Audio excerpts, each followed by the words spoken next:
In front of me is POCO X8 Pro Max, and today I would like to show you how you can enable suggestion strip at the top of your Gboard.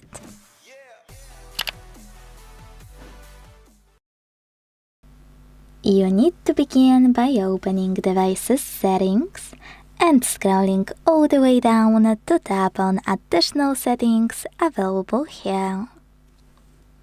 Now choose Languages and Import, Manage Keyboards, and Gboard.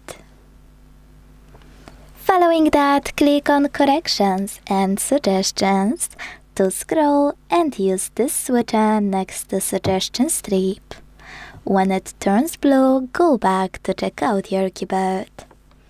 As you can see, Suggestion Strip was successfully enabled. Now, thanks to this gear icon at the top of your Gboard, you can access the same section of your settings in a few seconds.